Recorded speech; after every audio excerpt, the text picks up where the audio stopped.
Your confidence didn't just disappear. It's been chipped away by the quiet habits that make you feel safe, but slowly doubting yourself. I know this because I have lived there, showing up strong on the outside, but second guessing and doubting yourself in the inside. If that sounds like you, then this episode is for you. Today, I'm going to help you reveal those hidden habits that make your confidence feel like a performance so that you can actually build real confidence. So let's dive right into it. The first habit is that you pretend to be fine, even when you know that you're not. You tell the world that everything is okay. You tell the world that you are strong and that nothing phases you. But the reality is that deep down, you feel that everything is a mess. You think that having confidence means that you have to hold everything together all the time.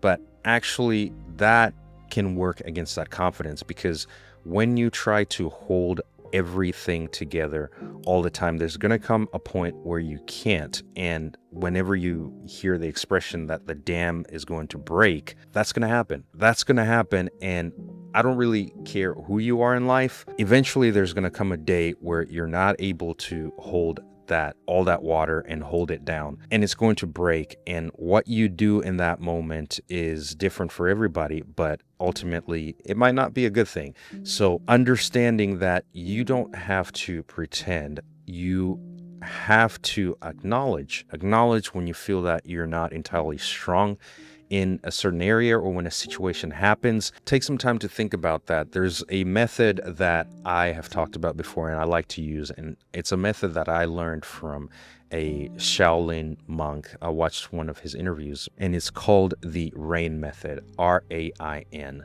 This is a framework, really, or a process that's taught in Buddhist philosophies, where it helps you deal with emotions. And in the realm of confidence, when you feel you're least confident and you feel that that dam is about to break, you can utilize the RAIN method, which RAIN. The R stands for recognize, the A stands for acknowledge or accept, the I stands for investigate, and the N stands for not identifying.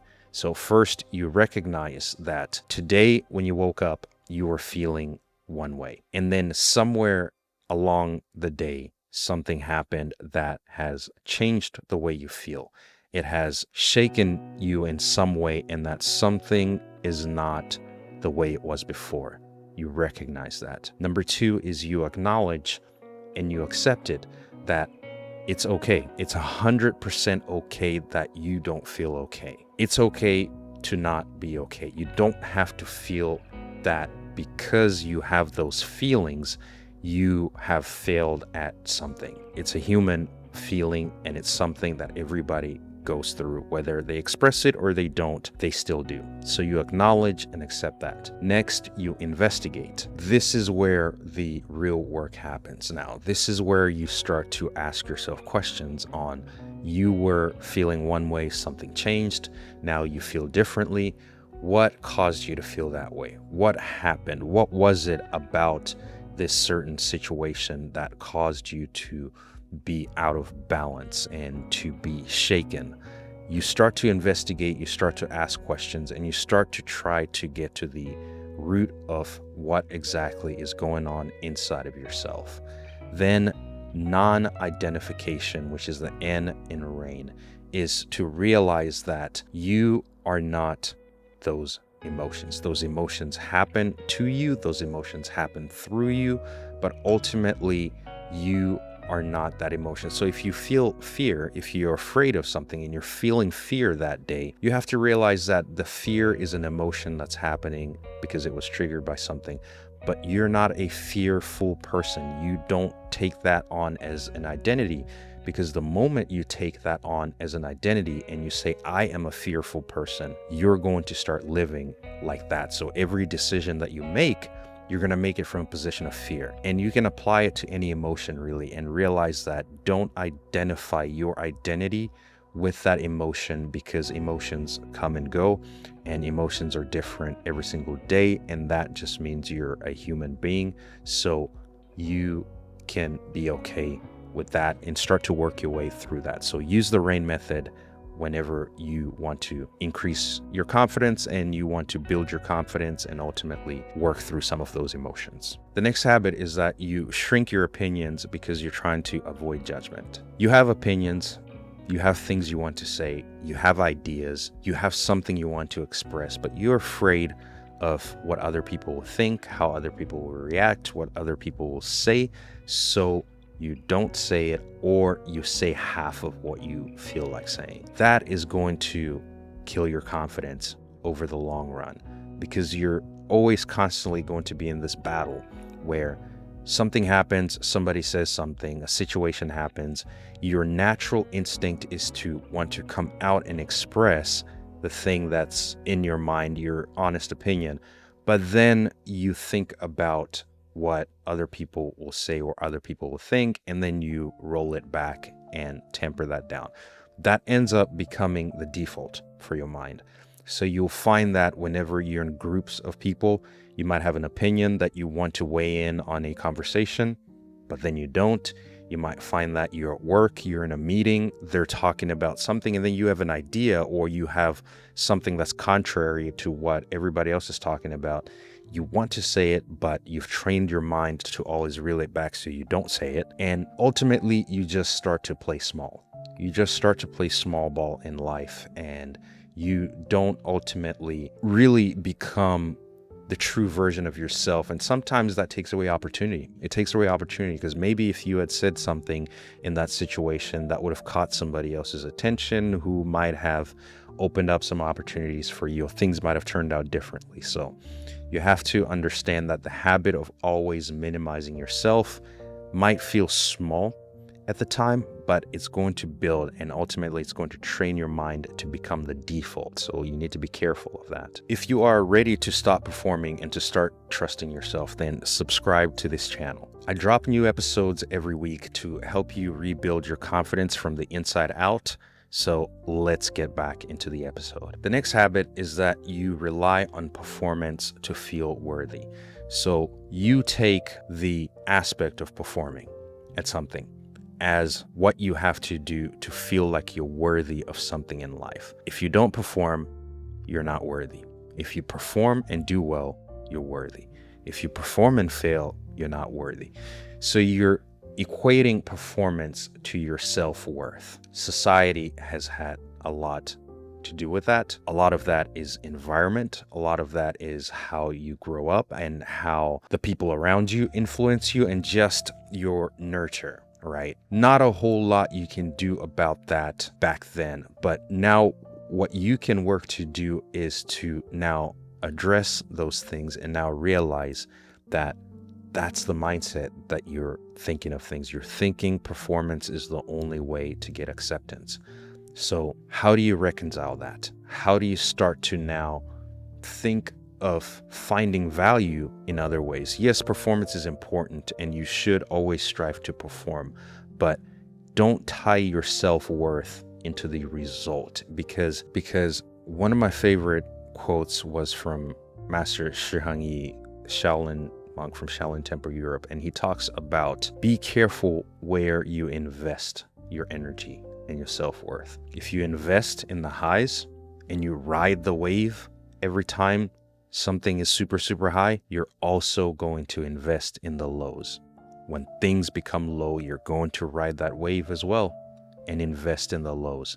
You're going to live your life in polar opposites, just depending on what the weather of the day is. So you have to understand that you can't rely and put your self-worth in that performance. The performance is going to be the performance. Your self-worth needs to come into growth and who you are as a person and who you become as a person, not necessarily what you do. The next habit that's killing your confidence is that you wait for permission before you move. How many of you have ever thought about a great idea, a business that you want to start, a side hustle that you want to start, a sport that you want to take up, a hobby that you want to take up? How many of you have ever thought about that and then your first instinct was to go and bounce it off of somebody else, and then they just shut that thing down, and all of a sudden you talked yourself out of it? You're like, you know what, they must be right.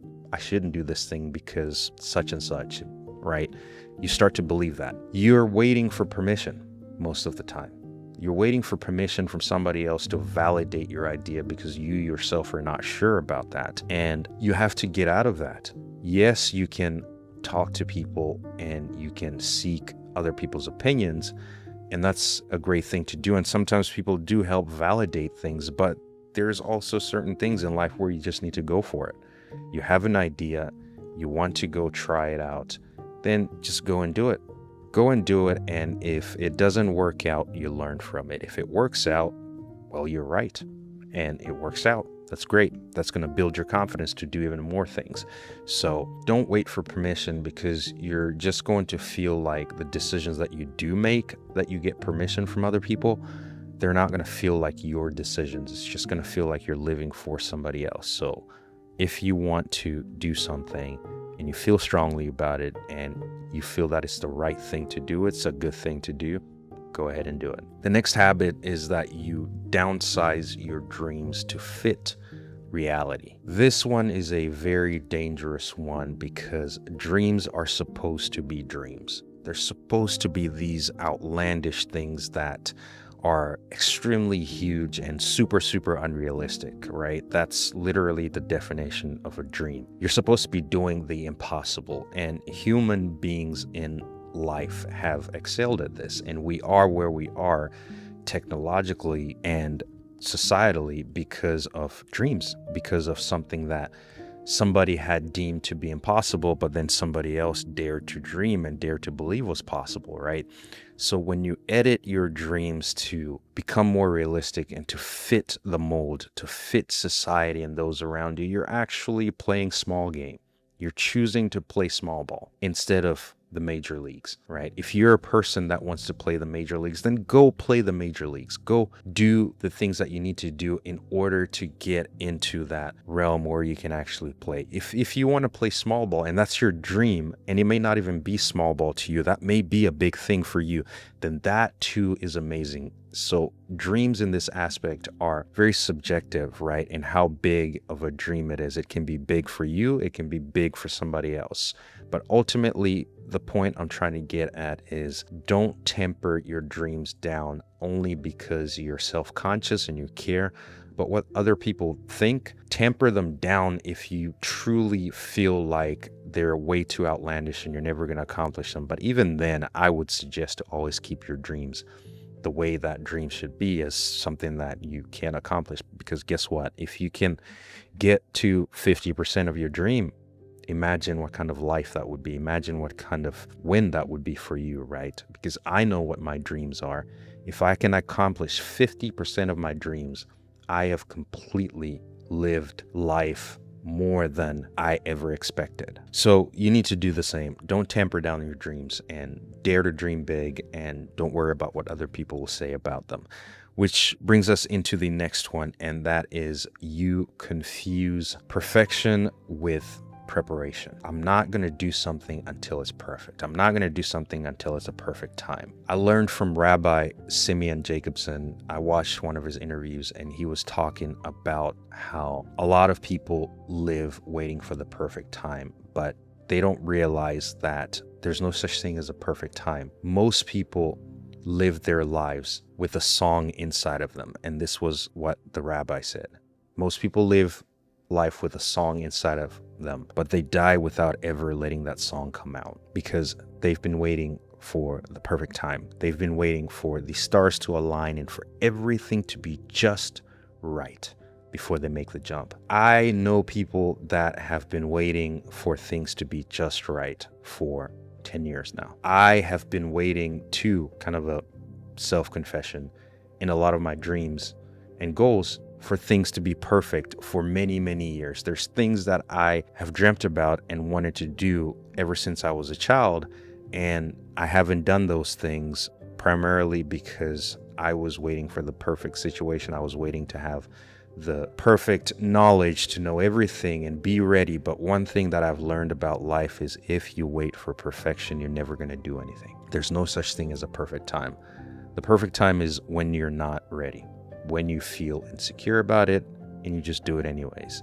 And who knows what will happen. You'll either win or you'll fail and learn a lesson. That's it. Which brings us into this next one, and is that you avoid the spotlight so that nobody else sees the cracks in your life. There's nothing more revealing about a person than when you shine the light directly on their face. If you ever want to experiment and see kind of what all your blemishes would look like, shine a bright light to your face and then look in the mirror.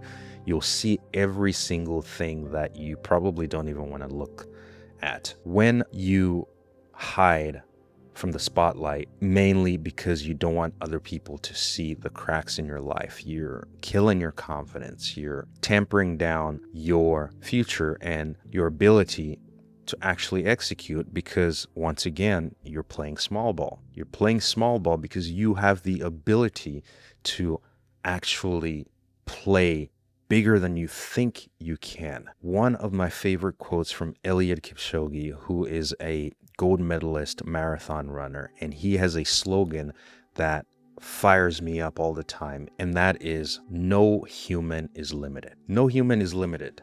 The only thing that limits us is ourselves. We put a governor in our mind. We put a limiter in our mind to where once we hit a certain wall, once we hit a certain place, we think that's the best we have to offer. But really, there's more to that. And what any challenge or any difficult thing will do for you is that it's going to pull you out of that, which is why they say growth doesn't happen in the comfort zone. You have to get out of your comfort zone. That's a very true thing, because when we are in our comfort zone, we hit that limiter. We hit that limiter to where we feel like we've done our best.